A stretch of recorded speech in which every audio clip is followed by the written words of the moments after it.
جس کے پاس اہل بیت جیسے دروازے ہوں، جس کے لیے رسول خدا کہتے ہوں انا مدینۃ العلم وعلی بابھا، میں علم کا شہر ہوں اور علی اس کا دروازہ ہے، تو ان کے پاس کتنا علم ہونا چاہیے۔ لیکن ہم کیا کرتے ہیں، ہم دروازے کے باہر کھڑے ہو کر واہ واہ واہ واہ واہ واہ بھائی واہ واہ واہ، کیا دروازہ ہے، کیا بات ہے، کیا لکڑی ہے، ہم یہ کر رہے ہیں۔ امام کہہ رہے ہیں اندر آؤ، دروازے سے اندر آؤ، نہیں نہیں نہیں مولا بس بہت دروازہ بہت اچھا ہے، واہ واہ واہ۔ پانچویں امام محمد باقر علیہ السلام، اللہم صلی علی محمد۔ امام کی زندگی سے کچھ درس جو ہے وہ لیں۔ امام کا نام محمد اور رسول خدا کی حدیث بھی ہے کہ انہوں نے فرمایا کہ میری اولاد میں سے جو شخص اس کا نام میرے جیسا ہوگا، اور وہ علم یعنی باقر کے معنی علم کو شکاف کرنا، یعنی سپلٹر کرنا، یعنی علم جو ہے وہ اس کو نکالنا زمین سے۔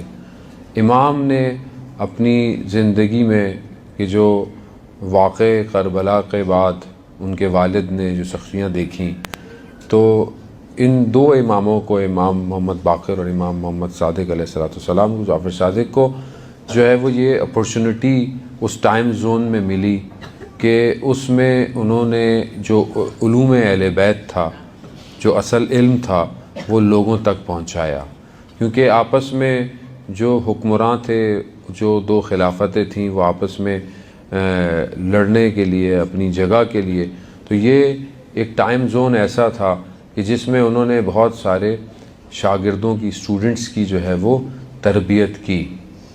ان کی زندگی میں امام نے تقریباً جو روایات بہرحال بتاتی ہیں کہ 465 اسٹوڈنٹس جو ہیں وہ امام نے بالکل جیسے یونیورسٹی ہوتی ہے ویسے مدینہ کا جو ہے وہ ماحول بنایا ہوا تھا۔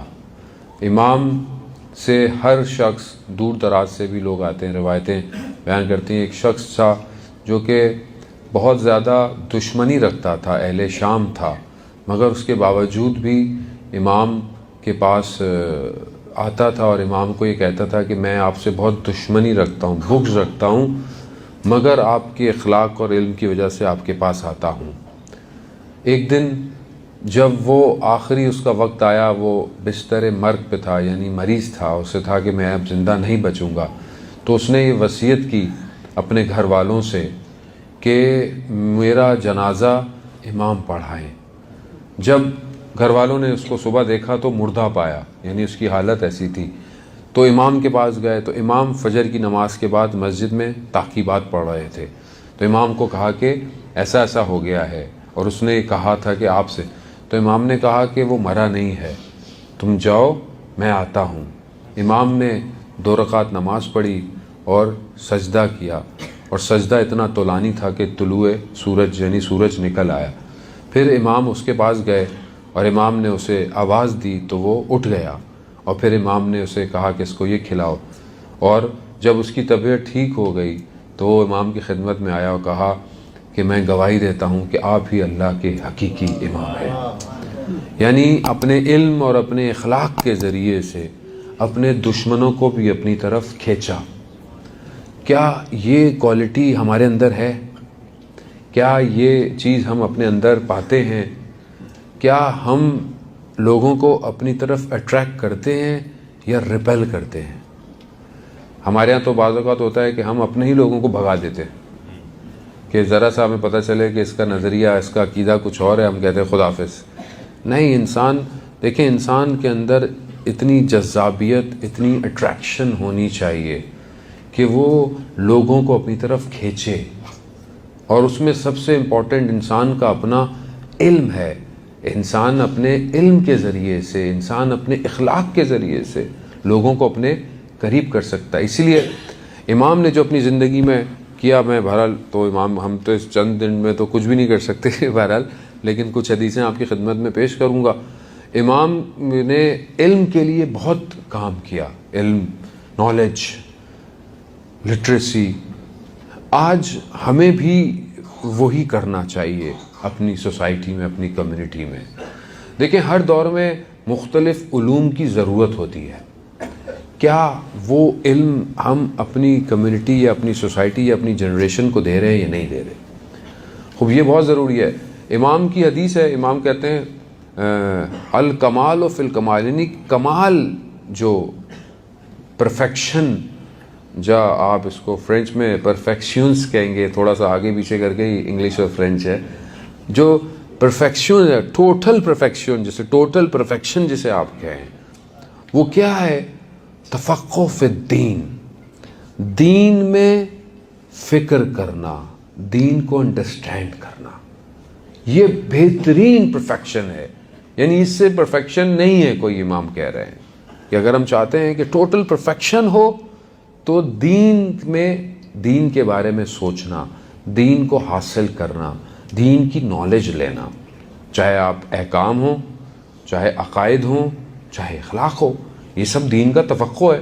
مثال کے طور پر رمضان شروع ہوا ہے تو ہمیں روزے کے مسائل آنے چاہیے. نہیں آنے چاہیے تو آپ کے پاس علماء موجود ہیں یہاں ماشاءاللہ، نماز میں ہوتے ہیں، آپ ان سے پوچھیں. خود ہر انسان بھول جاتا ہے، اس میں شرم کی کوئی بات ہی نہیں ہے.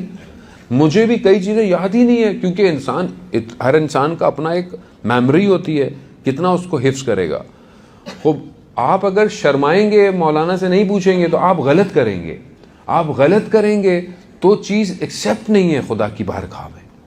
تو آپ شرمائیں نہیں، اور خاص طور پہ سوال پوچھتے وقت تو شرمانا نہیں چاہیے انسان. دیکھیں سوال پوچھنے کے بھی شرائط ہیں کہ جو میں انشاءاللہ پھر کبھی موقع ملا تو بتاؤں گا. لیکن اگر آپ کو نہیں آتا ہے، اور ابھی تو آپ کے پاس دیکھیں انٹرنیٹ ہے، آن لائن اپلیکیشنز ہیں، ویب سائٹس ہیں، sistani.org، جو بھی آپ جس مرجع کو فالو کرتے ہیں، آپ ایک کلک کر کے تھوڑی سی زحمت کر لیں. کوئی چند چیزیں تو ہیں جو روزے کو باطل کرتی ہیں، وہ تھوڑا سا انسان دوبارہ دیکھ لے. کچھ چیزیں انسان کے ٹریولنگ میں، انسان کا روزہ کب صبح نکلے کیسا ہو، کوئی اس میں بری بات نہیں ہے. ٹھیک ہے، یہ تفقہ فی الدین ہے. یا وضو کے مسائل ہیں، یا مثلا انسان بعض اوقات شرما. دیکھیں پہلے زمانے میں ہوتا تھا کہ کسی کو میسج نہیں پہنچا اور اس نے عمل کیا، اس کی نالج کے حساب سے حساب کتاب ہوگا. ابھی سب آن لائن ہے. ابھی آپ بولیں گے جی مجھے نہیں پتا تھا، تو ابھی یہ میرا لاس ہے. ابھی every thing is every where. ابھی آپ کے پاس آپ سب کچھ ہے، یوٹیوب ہے، فیس بک ہے، ٹویٹر ہے، ہر چیز ہے آپ کے پاس. ابھی آپ جب ہر چیز دیکھ سکتے ہیں تو آپ دین میں کتنا تفقہ کرتے ہیں، دین کے لیے کتنی جستجو کرتے ہیں. فرینچ میں ہر چیز میں موجود ہے، ہر چیز موجود ہے. خوب آپ کوشش کریں. یہ امام کہہ رہے ہیں کہ یہ ٹوٹل پرفیکشن ہے، یہ دین میں تفقہ کرنا دین کے لیے. دوسری چیز جو امام نے 3 چیزیں بتائی ہیں جو ٹوٹل پرفیکشن ہے. وہ کیا ہے؟ ایک تفقہ دین، اور دوسرا پیشنس، بردباری، یعنی مصیبتوں پر برداشت کرنا، یعنی پیشنس ہے، پیشنس اختیار کرنا. خوب یہ بیسٹ ایک چیز ہے. اور یہ بیسٹ پیشنس کب ہوتی ہے؟ مصیبت، بیماری، مشکل، کوئی مر گیا، کسی کا لاس ہو گیا آپ کا فیملی میں، مصیبت ہے، اس پر انسان صبر کرے. یہ صبر کرنا امام کہہ رہے ہیں کہ یہ بہترین چیزوں میں سے ایک بہترین ہے. اور اس کے بعد امام آگے بڑھتے ہیں کہ جو آخری تیسری چیز جو ہے وہ کیا ہے؟ اپنی زندگی، اپنی لائف کا جو ہے وہ اکنامکس، یعنی فرینچ میں اس کو کہ میجر سبسٹینس، یعنی اپنا میجر کرنا آپ کی زندگی کا جو لائف سٹائل ہے اس کو اکنامیکلی، اس کو معیشت کے طور پر اس کو بہتر کرنا. خوب یہ بہت ضروری چیزیں ہیں عزیزان محترم. خوب یہ جب امام فرما رہے ہیں تو یقیناً امام ہمیں متوجہ کرنا چاہ رہے ہیں کہ ہم اس طرف آئیں. اب علم حاصل کرنا، علم وہ خزانے ہیں کہ جس کا اصل علم، خود اہل بیت کہتے ہیں کہ اصل علم ہمارے پاس ہے ہر چیز کا.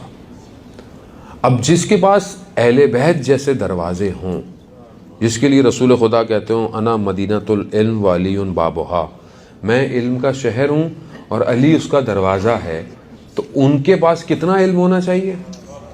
لیکن ہم کیا کرتے ہیں؟ ہم دروازے کے باہر کھڑے ہو کر واہ واہ واہ واہ واہ واہ بھائی واہ واہ واہ، کیا دروازہ ہے، کیا بات ہے، کیا لکڑی ہے. ہم یہ کر رہے ہیں. امام کہہ رہے ہیں اندر آؤ، دروازے سے اندر آؤ. نہیں مولا، بس بہت دروازہ بہت اچھا ہے، واہ واہ واہ. عزیزان محترم، یعنی علی کے ماننے والوں کا علم کتنا ہونا چاہیے دنیا میں؟ ہم بس حدیث سنتے ہیں، واہ واہ کرتے ہیں، اندر جا ہی نہیں رہے۔ رسول خدا کہہ رہے انا مدینہ تو العلم، میں علم کا شہر ہوں، آؤ مگر علی کے پاس سے آؤ، علی کے پاس سے آؤ، خوب آؤ۔ کتنے لوگوں نے علم حاصل کیا، اللہ اکبر۔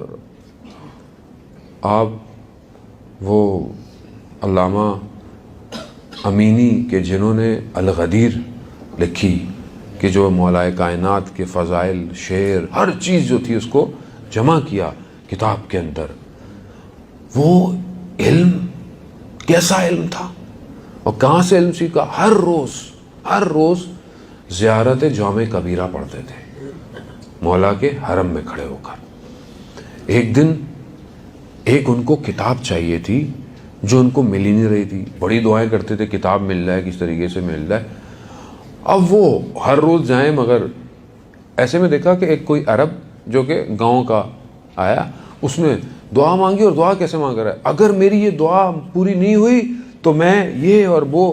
سوچا یہ کون سا طریقہ ہے یہ مولا سے مانگنے کا، اپنے دل میں سوچا۔ دوسرے دن وہ آیا، کہتے ہیں بہت شکریہ مولا، میری دعا پوری ہو گئی۔ کہنے لگے کہ مولا میں اتنے ادب سے اتنا کام ہو، یہ آیا اس کو دے دیا۔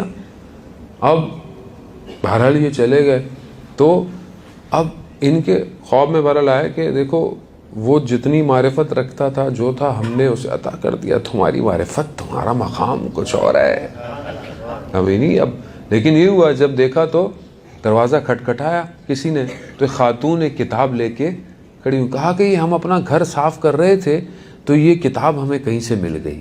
وہ کتاب واحد تھی جس کے 1-2 نسخے تھے پوری دنیا کے اندر، تو وہ چیز بھی مل گئی۔ لیکن آپ علم کیا لیا؟ وہ مشہور واقعہ جو ان کے بیٹے نے نقل کیا علامہ امینی کا، میں آپ کو بتا رہا ہوں، یعنی علم کا دروازہ یہی ہے، ہم انٹر نہیں ہو رہے۔ اگر ہم انٹر ہوں اور سارا علم یہاں سے ملتا ہے، یعنی دنیا کا کوئی ایسا علم نہیں ہے کہ آپ بولیں کہ آپ دیکھیں نا خدا کا نظام کیسا ہے، خدا نے کتنی اپوزٹ چیزوں کو جمع کیا ہوا ہے۔ مثال کے طور پر آپ دیکھیں نا جو برننگ مٹیریل ہے وہ کون سا ہے؟ اگر کہیں آگ لگی اور اس کو آگ کو آپ مزید برن دینا چاہتے ہیں تو کیا یوز کریں گے؟ آکسیجن۔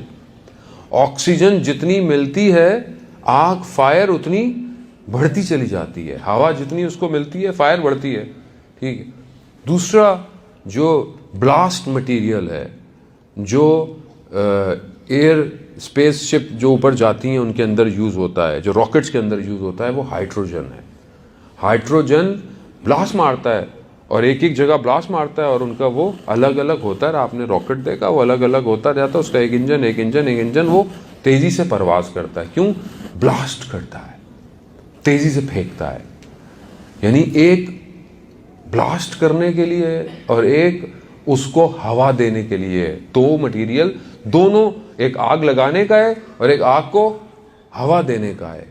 خدا نے کیا کیا؟ ان دونوں کو جوڑ کر ایک ایسا لکوڈ بنایا جو آگ بجھاتا ہے۔ کیا ہے؟ واٹر۔ واٹر کیا ہے؟ H2O، 2 بلاسٹ، ایک آگ بھڑکانے والا، دونوں کو جمع کیا، پانی بنا دیا۔ خوب یہ علم سب اللہ کا ہے، اللہ کا ہے، ہم نے کوئی علم بنایا نہیں ہے۔ Physics, chemistry, science, meta physics, یہ سب ہم نے کوئی بنایا نہیں ہے، ہم نے انہی مولیکیولوں کو ایکسٹریکٹ کیا ہے خالی۔ ہم انہی چیزوں کو دیکھ رہے ہیں، ہم نے بایولوجی، باڈی کے اندر کوئی علم بنایا نہیں، ہم تو بس دیکھ رہے ہیں کہ اچھا یہ ایسے ہوتا ہے، یہ ویسے ہوتا ہے، یہ ایسے ہوتا ہے۔ یہ سارے علوم تھے جو رسول خدا کتنی چیزیں ہمیں بتا کے چلے گئے۔ آج سائنس سے کہتی ہے کہ باڈی اگر خراب ہو، باڈی میں یہ پرابلم ہو، تو دنیا کہتی ہے کہ 8 گھنٹے 10 گھنٹے باڈی کو بغیر کھائے پیے رکھو، باڈی ٹھیک ہو جائے گی۔ یہ رسول خدا 14 سال پہلے کر گئے اور آج سائنس پروف کرتی ہے۔ آج ایک بہت بڑے غالباً جاپنیز اسکالر تھا، اس نے مختلف بیماریوں کا اس کو پرائز دیا گیا، اس کو نوبل، اس کو کیا بول کے آپ نے کچھ پرائز نکالا ہے؟ اس نے بولا نہیں، میں نے دوائی نہیں نکالی ہے، میں نے کیور پریکوشن نکالی ہے۔ کیا کہ اگر انسان اپنی باڈی کو اتنے گھنٹے تک بغیر فوڈ بغیر اس کے رکھے تو وہ کئی بیماریوں، اس کو کینسر، اس طرح کی چیزیں اس کے اوپر آنے سے رک جاتی ہیں. تو کہا کتنے دن کم از کم انسان اپنی باڈی کو ایسے رکھے؟ کہا کہ 25 to 30 days انسان اگر سال میں اپنے بدن کو ایسا رکھے تو وہ کئی بیماریوں سے بچ سکتا ہے. خوب یہ آج سائنس ایکسٹریکٹ کر رہی ہے، خوب کر رہی ہے، لیکن رسول خدا نے یعنی ہم نے کوئی علم بنایا نہیں ہے. نیوٹن نے کوئی نئی چیز نہیں ایکسٹریکٹ کی ہے. اگر آئنسٹائن نے کچھ کیا ہے تو نیا نہیں کیا ہے. کسی نے سیب گرنے کو دیکھا تو بولا گریوٹی ہے، کسی نے اس کو دیکھا تو یہ سب ہے، ہم صرف نکال رہے ہیں بس. لیکن ہم جو اہل بیت کے ماننے والے ہیں، ہم کتنا نکال رہے ہیں؟ تو سوال یہاں ہے کہ ہمارا رول اس دنیا کے علم میں کتنا ہے، کیا ہے؟ ایسا نہیں کہ ہم لوگ نہیں کر رہے ہوں گے، کر رہے ہیں، ہمارے لوگ کوشش کر رہے ہیں، بہت سارے ممالک میں کوشش ہوا جا رہا ہے، لیکن ہمیں اور آگے جانا ہے. لیکن اگر ہم متصل ہو جائیں، توسل پیدا کریں اہل بیت سے، تو آپ یقین کریں ہمارے لیے بہت سارے علم کے دروازے کھل جائیں گے. کیسے کھل جائیں گے؟ کہ وہ روایت ہے، اور امام باقر علیہ السلام سے روایت، اللہم صلی علی محمد، امام سے خاص طور پہ جو روایات ہیں آخری زمانے کے لیے اور آخری امام کے صحابہ کے لیے، وہ زیادہ روایات امام باقر سے اچھی خاصی روایات ہیں. روایت جو ہے کہ جب امام زمانہ تشریف لائیں گے تو جو 2 حروف، 2 ورڈز، انسان آج جتنا بھی انسان ترقی کر لے اس کو 2 ورڈز آتے ہیں، جتنا بھی کر لے، اسپیس پہ چلا جائے، مارس پہ جا رہا ہے، سب کر رہا ہے، یہ صرف 2 ورڈز ہیں. جب امام آئیں گے تو 25 ورڈز تک انسان کا ذہن سیکھ جائے گا. آج بھی جو لوگ امام زمانہ کا صحیح ظہور میں انتظار کر رہے ہیں، آج امام نے ان کے سروں پہ ہاتھ رکھ دیا ہے، وہ آج بھی 25 حروف پہ کام کر رہے ہیں. آج بھی ایسا نہیں ہے. آپ اپنے آپ کو امام سے کنیکٹ تو کریں، پھر دیکھیں کیا ہوتا ہے. پھر دیکھیں دنیا صرف دیکھتی رہ جائے گی آپ کو، اور time and space can not control you. آپ پرواز کر جائیں گے دنیا میں بھی اور آخرت. عزیزان محترم، یہ ہے اہل بیت. ہم لاسٹ ہو گئے ہیں، ہم نے دروازہ کھٹکھٹایا نہیں. یہ در ہے.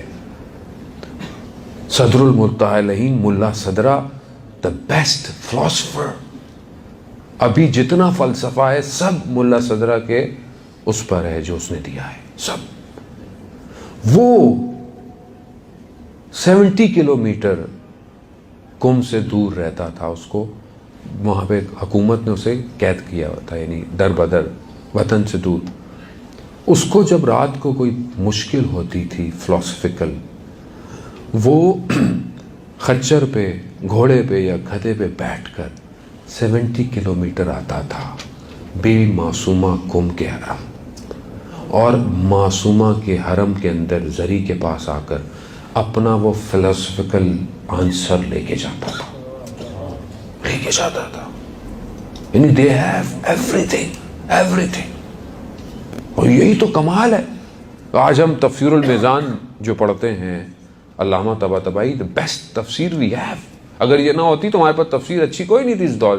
ابھی آیت اللہ جوادی عاملی لکھ رہے ہیں تسنیم، جو کہ اس سے انشاءاللہ بڑی کیونکہ ہوگی اور وہ، لیکن تفسیر المیزان ابھی تک لوگ اس کو درک نہیں کر پائے. شہید مطہری سے پوچھا کہ آپ کے اور بھی تو ٹیچر ہیں، آپ علامہ طباطبائی سے کیوں اتنی محبت کرتے ہیں؟ کہا ولایت اہل بیت کی وجہ سے. کہا کیوں؟ کہا رمضان میں جب افطار ہوتی ہے تو علامہ طباطبائی بی بی معصومہ کی زری کو چوم کے روزہ کھولتے ہیں. یہ دینوس کہ یہاں سے علم آ رہا ہے. خوب ہم عزیزان محترم، میں بس آپ کی خدمت میں حدیث بیان کروں. آخری زمانے کے لیے 5ویں امام فرماتے ہیں کہ یہ دور ایسا ہوگا کہ جو دو صحیح طرح جو لوگ امام کا انتظار کر رہے ہوں گے، ان کی ہی وجہ سے پروردگار دنیا میں عذاب نہیں بھیجے گا دوسرے لوگوں پر، اور یہ ایسے ہوں گے جیسے کبوتر اپنے آشیانوں کی طرف جاتے ہیں، یہ اسی طرح وقت کے امام کی طرف جائیں گے۔ اور بیسٹ پارٹ اس حدیث کا یہ تھا کہ امام باقر کہتے ہیں کہ میں بھی کاش اس دور میں ہوتا تو میں آخری زمانے پر اپنی جان فدا کرتا۔ کتنا بیسٹ پیریڈ ہمیں ملا ہے عزیزان۔